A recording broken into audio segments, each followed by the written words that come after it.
Halo anak-anak, selamat pagi. Semoga hari ini dalam kondisi yang sehat dan penuh semangat untuk mengikuti pembelajaran hari ini. Walaupun belajar kita melalui jarak jauh, tetapi jangan sampai patah semangat ya untuk belajar. Kamu bisa lihat video ini berulang kali untuk mendengarkan penjelasan materi untuk materi hari ini. Tapi sebelumnya, Ibu persilahkan dahulu kalian untuk berdoa sebelum kalian belajar.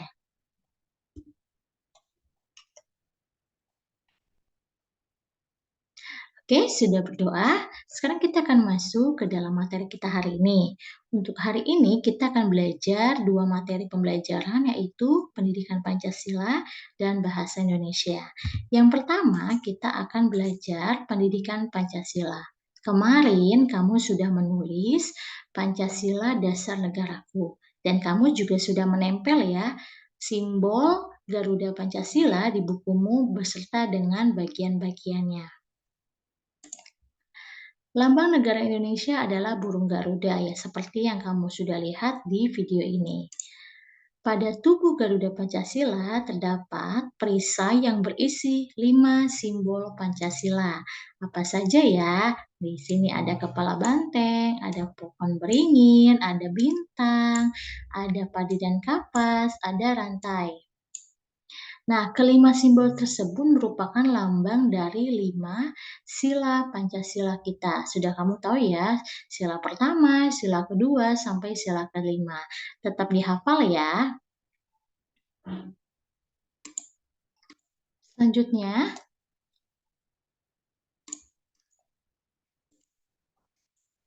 dasar negara Indonesia adalah Pancasila. Itulah mengapa simbol dari kelima yang ada di Garuda Pancasila ini adalah lambang Pancasila atau simbol-simbol Pancasila.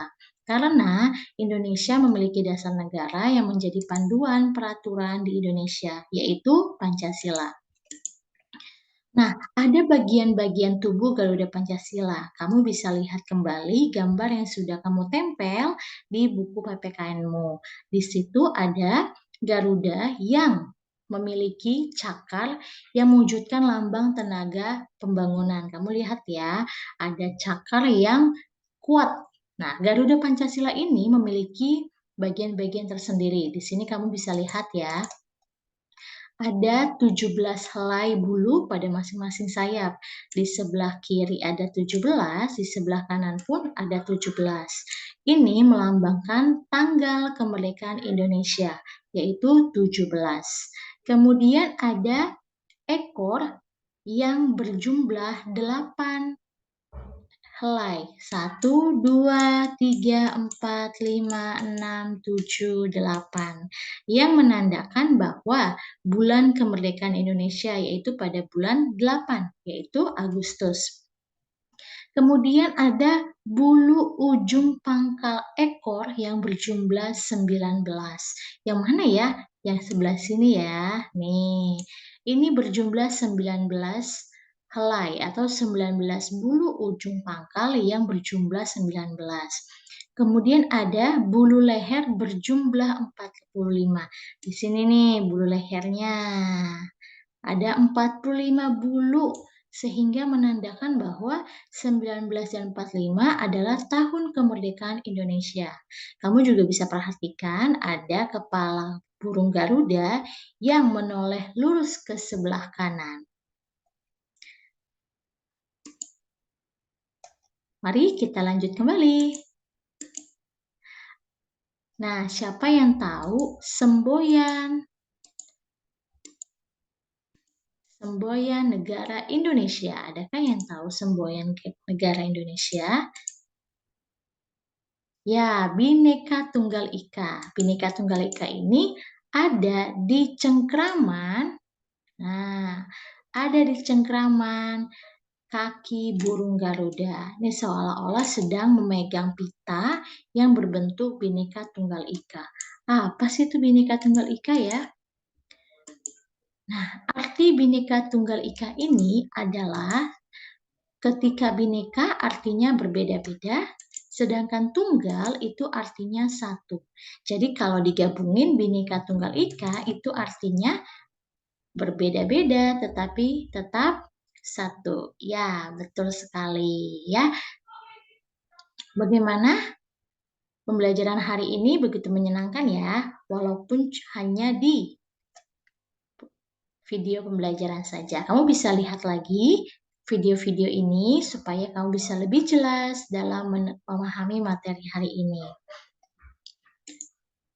Ada tugas mencatat untuk PPKN ya, tetapi akan diberikan setelah video pembelajaran selesai. Jangan lupa untuk dikerjakan, karena saat masuk kamu akan diminta untuk mengumpulkan catatan tersebut.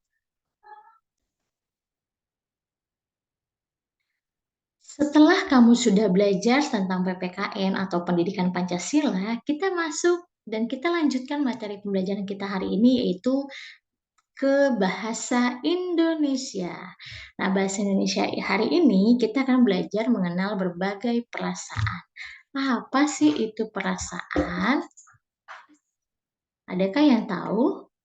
Ya, perasaan itu adalah ungkapan yang kamu rasakan melalui ekspresi. Ekspresi wajah kamu yang kamu tampilkan kepada orang lain. Nah, contoh yang pertama ada, lihat ada beberapa gambar seperti ini. Ada yang sedih, ada yang senang, gembira, kaget, ada yang lelah. Nah, ini adalah bentuk ungkapan perasaan kamu ketika kamu mengalami sebuah peristiwa. Ada perasaan senang. Perasaan senang ini terjadi ketika contohnya kamu bermain dan bercanda dengan teman-teman, kemudian mendapat hadiah dari orang tua, ataupun mendapat nilai 100 yang membuat kamu senang, atau mendapatkan teman baru yang membuat kamu senang, itu adalah ungkapan perasaan kamu dengan ekspresi kamu yang menyenangkan. Selanjutnya ada ungkapan sedih atau perasaan sedih. Perasaan sedih ini muncul ketika kamu kehilangan, contohnya kehilangan hewan kesayangan atau keinginan kamu tidak tercapai, atau misalnya kamu tidak diperbolehkan bermain hujan-hujanan sama mama papa, itu adalah bentuk ungkapan sedih yang bisa kamu tampilkan melalui wajah kamu.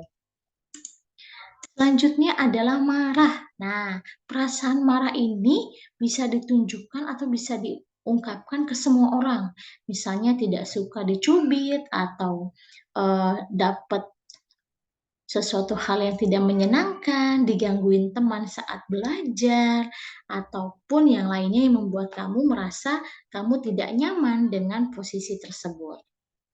Ayo, dari 3 perasaan ini kamu pernah merasakan yang mana ya?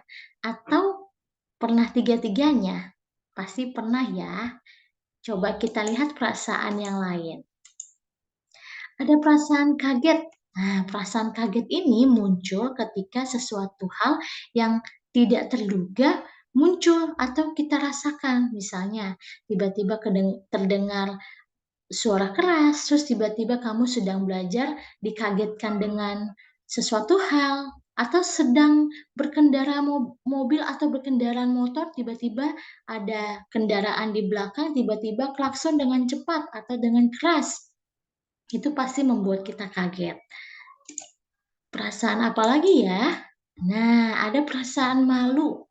Perasaan malu ini terjadi atau muncul ketika kamu diminta seseorang untuk menampilkan atau untuk maju, tetapi kamu belum siap.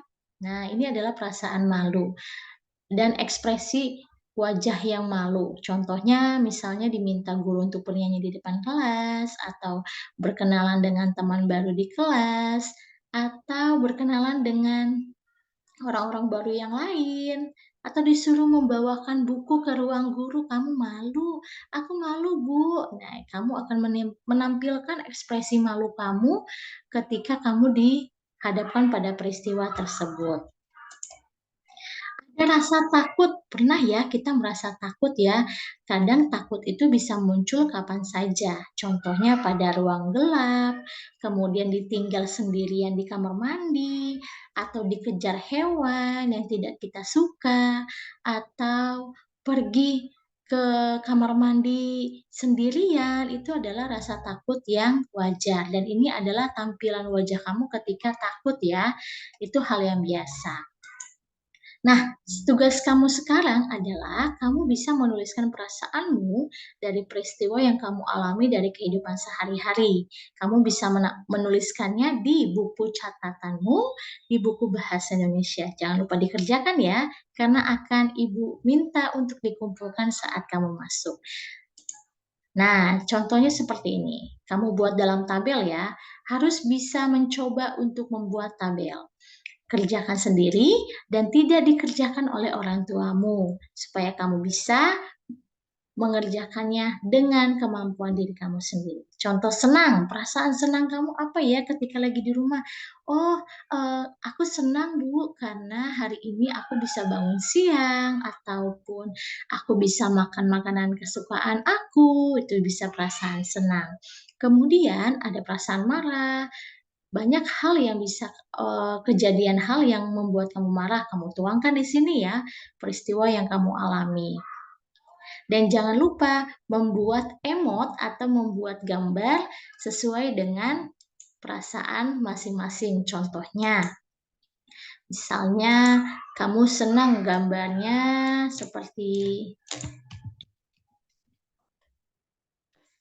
kamu buat di kotak tersebut, misalnya perasaan senang, bentuknya seperti ini. Misalnya, atau marah bagaimana penampilannya, kaget bagaimana, takut bagaimana, dan malu pun bagaimana. Ya, pasti kamu bisa mengerjakannya. Ungkapkan saja semuanya dan kerjakan semampu kamu. Ingat, tidak ditulisin dengan orang tuamu ya.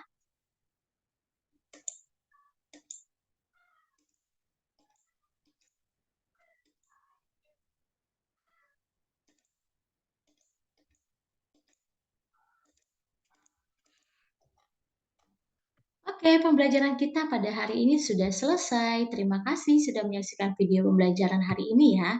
Silakan kamu mengerjakan tugas yang sudah diberikan, tetapi ingat, jangan lupa untuk mengerjakan sendiri. Dan jangan ditunda ya dalam mengerjakannya. Semangat!